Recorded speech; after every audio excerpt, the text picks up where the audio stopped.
ஐயா, என் பேர் ஜெகநாதன். வேளச்சேரி புவனேஸ்வரி நகரில் ஒரு ரெண்டு கிரவுண்டு இடம் வாங்கி வச்சுருக்கேன். 2020 நான் இருக்கிறேன். 2022 வாட்ச்மேனையும் போட்டு வச்சுருக்கிறேன். 2022 கலா ஜெயச்சந்திரன் ஒரு அம்மா அவங்களுடைய அடியாட்களோடு வந்து எங்கள் வாட்ச்மேன் ஒருத்தரை விரட்டிட்டு அவங்க வாட்ச்மேனை வைக்கிறாங்க. நாங்கள் போலீஸ் கம்ப்ளைண்ட் கொடுத்தோம். அவங்க உடனே சிஎஸ்ஆர் போட்டாங்க, ஒரு கண்ணன்கிற ஒரு பேரில். அப்புறம் என்ன சொன்னாங்கன்னா, பட்டா வாங்கிட்டு வர சொல்லி அவங்களையும் சொன்னாங்க, எங்களையும் சொன்னாங்க. நாங்கள் பட்டா வாங்கிட்டு வந்துட்டோம். அவங்க பட்டா வாங்க முடியல. பட்டா வாங்கிட்டு வந்த பிறகு போலீஸ் ஸ்டேஷன் வந்து சொன்னோம். அவங்க வந்து இது சிவில் டிஸ்பியூட்டு, நீங்கள் கோர்ட்டுக்கு போங்கன்னாங்க. பிறகு ரெண்டாவது கமிஷனர் ஆஃபீஸை பார்க்க சொன்னாங்க. கமிஷனர் ஆஃபீஸையும் போய் பார்த்துட்டு வந்தேன்.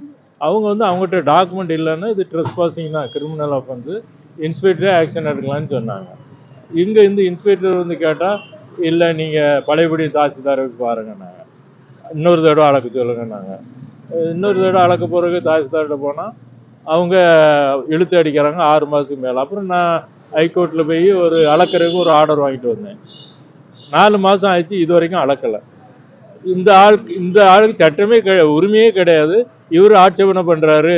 இன்னொருத்தர் இதுலேயும் உரிமை இல்லாத சங்கர்னி ஒருத்தர், அவருக்கும் ஆட்சேபனை பண்ணுறாருன்னு சொல்லி அளக்காம ஒரு லெட்டரை கொடுக்குறாங்க, நீங்கள் நீதிமன்றம் மூலமாக அடைங்க அப்படின்ட்டு. இன்னைக்கு போய் நாங்கள் காம்பவுண்ட் வால் போடுறதுக்கு போகிறோம். அந்த குரூப் வந்து மறிக்கிறாங்க.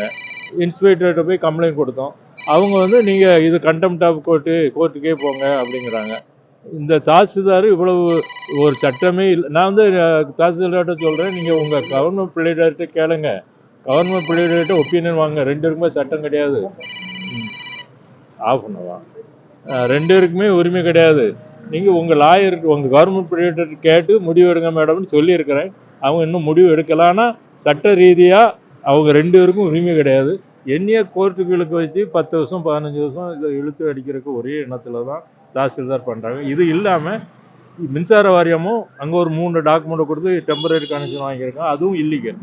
அது இல்லாமல் இவங்க 3 ஏக்கருங்கிற இடத்த வரதாச்சாரியார்கிட்ட வாங்கி அவருக்கு சொந்தமான 11 ஏக்கரை வித்துருக்காங்க.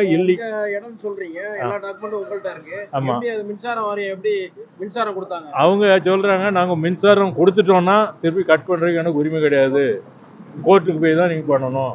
எங்க பட்டமும் இல்லையே, டாக்குமெண்ட் இல்லைன்னா இல்லை, நாங்கள் கொடுத்ததுதான். எல்லாருக்குமே அங்கே உள்ள டாப் லெவலெல்லாம் சொல்லிட்டேன், யாரும் கேட்கறது இல்லை. அதே மாதிரி இன்னும் நிறைய டாக்குமெண்ட் இல்லீகலாக ரிஜிஸ்டர் இதோட நிறைய டாக்குமெண்ட் பண்ணியிருக்காங்க. இந்த இடத்துக்கு பட்டா வாங்குறவங்க ஒரு ஃபோர்ஜரி இல்லீகல் டாக்குமெண்ட் பண்ணி பட்டாவுக்கு அப்ளை பண்ணியிருக்காங்க. அந்த டாக்குமெண்ட் கண்டிப்பாக 100% இல்லீகல். அப்படி இருந்தோம் கமிஷனர் ஆஃபீஸில் இது சம்மந்தமாக கம்ப்ளைண்ட் கொடுத்துருக்கேன், யாருமே கேட்கல.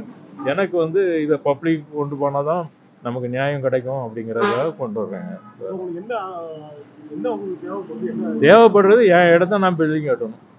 அதுக்கு இவங்க ஒவ்வொரு முட்டுக்கட்டை போட்டுக்கிட்டு இருக்காங்க. எல்லாமே இருக்கு. Legal opinion, government legal opinion இருக்கு. தாசில்தார் வந்து உங்களுக்கு எப்படி என்ன சொல்றாங்க? தாசில்தார் முதல்ல ஒரு டாக்குமெண்ட் கொடுத்துருக்காங்க, எங்க பட்டாவை கேன்சல் பண்ணி அவங்க ஒரு லெட்டர் கொடுத்தாங்க. அதுக்கு ரிப்ளை கொடுத்துருக்காங்க, நாங்கள் பட்டா கொடுத்தது சரிதான், இந்த இடத்த மென்ஷன் பண்ணி 2 வாட்ச்மேன் ஷெட் இருக்கு, 2 அறிவிப்பு பலம் இருக்கு, ஒரு சிசிடிவி கேமரா இருக்கு, இந்த இடத்துக்கு நாங்கள் சீனிவாசனுக்கு பட்டா கொடுத்தது கரெக்ட் தான் அப்படின்னு சொல்லியிருக்கோம். இது போதும். அதாவது நாங்கள் தான் ஓனருங்களுக்கு அவங்களே லெட்டர் எழுதுறாங்க, திருப்பி எனக்கு அவங்க இன்னொருத்தர் இதுக்கு உரிமை கொண்டாடுறேன்னு எழுதுறாங்க. ஒன்று என் பட்டாவை கேன்சல் பண்ணிவிட்டு அவங்க அப்படி கொடுத்தா பரவாயில்ல, ஏன்னா பட்டம் இருக்குது, பொசிஷனும் இருக்குது, அவங்ககிட்ட எதுவுமே இல்லை. அப்படி இருந்தாலும் தாசில்தார் ஏன் இதுக்கு பண்ணுறாங்க, இப்படி பண்ணுறாங்கிறது எனக்கு தெரியல, யார் தூண்டுதலில் பண்ணுறாங்க நீங்கள் நினைக்கிறீங்க? இந்த ஏன் இப்போ குடிசை போட்டிருக்கான்னு என்கிட்ட வந்து 1.5 கோடி ரூபா பணம் கேட்டான், நான் கொடுக்கல. அதுக்கு அவன் எவ்வளோ செலவு பண்ணுறான்னு தெரியாது. ஒரு சேட்டு துளசி சில்க்ஸ்ன்னு ஒரு அவன் தான் இவ்வளோத்தும் காரணம். அவனுக்கு பின்னாடி யார் இருக்காங்கிறது தெரியாது. அவங்க கிட்டே 1.5 கோடி ரூபா பணம் கேட்டதுக்கு ஆதாரம் என்ன இருக்கும்? இந்த முருகனுங்கிறவரும் கூட வந்து அவர் தான் கூட்டிகிட்டு போனார், துளசி சில்க்ஸுக்கு 2 தடவை கூட்டிகிட்டு போனார். வீடியோ காட்சியோ அல்லது ஆடியோ பதிவோ? நான் அப்படிலாம் எனக்கு பிரச்சனையை முடிக்கணும். சரி, பணத்துக்காக தான் வந்து குடிசை போடுறாங்கன்னு தெரியும், ஸ்மூத்தாக முடிச்சுட்டு போகலாங்கிறதுக்காக தான் நானும் போனேன். நான் 1.5 கோடி கொடுக்குறதுக்குலாம் அவங்ககிட்ட டாக்குமெண்ட்டும் இல்லை, எதுவும் இல்லை, நான் கொடுக்க பார்த்துட்டேன். ஸ்டேஷன் வந்து தாசில்தார் எப்படி கொடுத்துருக்காங்க, அவங்க சொன்னபடி அளக்கலை, அதனால நீங்கள் கண்டெம்ட் ஆஃப் கோர்ட்டு போங்க அப்படின்னு சொல்கிறாங்க.